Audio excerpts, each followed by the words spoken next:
वचन म्हणजे काय हे पाहणार आहोत. हे सांगा काय आहे? फुलपाखरू. काय आहे? फुलपाखरू. आता ह्याला काय म्हणणार तुम्ही? फुलपाखरे. काय म्हणणार? फुलपाखरे. फुलपाखरे. हे काय आहे? बोल. हे काय आहे? बोके. बरोबर. हे काय आहे? पुस्तक. आणि हे काय आहे? पुस्तके. पुस्तके. नामावरून वस्तू एक आहेत की अनेक आहेत हे जेव्हा कळतं त्यास नामाचे वचन असे म्हणतात. तर इथं मी काही शब्द लिहिलेले आहेत. हे सर्व नाम आहेत. तर हे नाम तुम्ही वाचायचे. वाचा. पुस्तक. पुस्तके. घर. घरे. आता पुस्तक या नामावरून किती वस्तूंचा बोध होतोय? एका वस्तूचा किंवा एका पुस्तकाचा बोध होतो. पुस्तके या नामावरून किती वस्तूंचा बोध होतोय? अनेक आहेत. पुस्तके या नामावरून अनेक वस्तूंचा बोध होतोय. घर या शब्दावरून किती घरांचा बोध होतोय? घर या नामावरून एका घराचा बोध होतो. घरे या नामावरून किती घरांचा बोध होतोय? तर घरे या नामावरून अनेक घरांचा बोध होतो. आपल्या मराठी भाषेमध्ये वचनाचे दोन प्रकार आहेत. एक वचन आणि अनेक वचन. एक वचन आणि अनेक वचन. आता जेव्हा नामावरून आपल्याला एकाच वस्तूचा बोध होतो, ज्या नामावरून आपल्याला एकाच वस्तूचा बोध होतो त्यास म्हणायचं नामाचं एक वचन. आता एक वचनी नामाचे उदाहरण सांगा मला, ज्याच्यावरून आपल्याला एकाच वस्तूचा बोध होईल.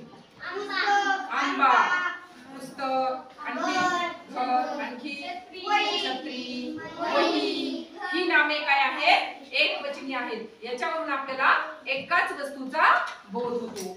आता अनेक वचन म्हणजे ज्या नामावरून आपल्याला अनेक वस्तूंचा बोध होतो किंवा वस्तू अनेक आहेत हे कळतं त्यास म्हणायचं नामाचे अनेक वचन. ती अनेक वचनी नामे असतात. उदाहरणार्थ सांगा. आंबे, नद्या, पुस्तके, घरे, आणखी फुगे. ही काय आहे? अनेक वचनी नामे आहेत. म्हणजे जेव्हा नामावरून आपल्याला अनेक वस्तूंचा बोध होतो तेव्हा त्यास म्हणायचं नामाचं अनेक वचन. आता मी तुम्हाला काही एक वचनी नामे सांगते तर तुम्ही त्याचं अनेक वचन करून सांगायचं. नदी, फूल, झाड, पेन. पेनचं अनेक वचन पेनच होतं. एक पेन अनेक पेन. आलं लक्षात? पुस्तक, वही.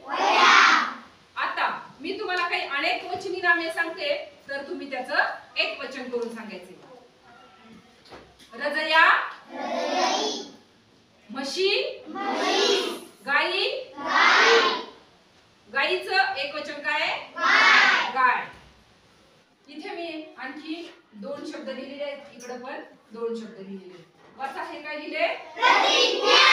हे काय आहे? म्हणजे हा शब्द जेव्हा आपण वाक्यात वापरतो तेव्हा त्याचं आपल्याला वचन कळतं, पण तो जेव्हा एकटाच वापरला जातो तेव्हा त्याचं आपल्याला वचन कळत नाही. तसंच देवाच्या बाबतीत सुद्धा आहे. एक देव अनेक देव.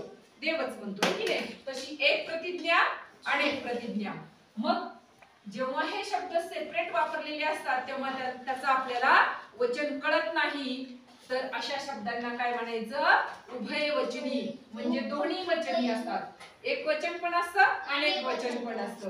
तर अशा शब्दांना काय म्हणायचं? उभयवचनी. उभयवचनी शब्द काय म्हणायचं? उभयवचनी शब्द. आता इकडे पण दोन शब्द लिहिलेत मी. हे काय लिहिले सांगा? संत ज्ञानेश्वरांनी. संत ज्ञानेश्वरांनी. आणि खाली काय लिहिले? शिवाजी महाराजांकडे. शिवाजी महाराजांकडे. आता हे जे महापुरुष असतात किंवा ज्यांनी खूप मोठं काहीतरी कार्य केलेलं असतं तर त्यांच्याबद्दल आपण काय करतो? आदरपूर्वक बोलत असतो. तर ज्ञानेश्वर ही एकच व्यक्ती आहे तरी परंतु आपण त्यांच्याबद्दल आदराने बोलतो म्हणून अनेक वचनी शब्द वापरतो. एक वचनी शब्द वापरत नाही. अनेक वचनी. याला काय म्हणायचं? आदरार्थी बहुवचन किंवा आदरार्थी अनेक वचन. काय म्हणायचं? आदरार्थी बहुवचन. असं एक वचन आणि त्यामध्ये काही शब्दांसाठी उभयवचनी शब्द सुद्धा आहेत आणि काही शब्द आदरार्थी अनेक वचनी आहेत. ते एकवचनीच असतात परंतु आदराने त्यांना त्या व्यक्तींना आपण संबोधत असतो म्हणून आदरार्थी अनेक वचन वापरतो. लक्षात आलं तुमच्या एकवचन आणि अनेक वचन म्हणजे काय? तर तुम्ही येताना उद्या काय करायचंय एकवचनी नामं घ्यायचे आणि त्याचं अनेक वचन करून आणायचे. तर असे तुम्ही 50 शब्द लिहून आणणार आहात. एक वचन आणि त्याचं अनेक वचन करायचे. आलं लक्षात?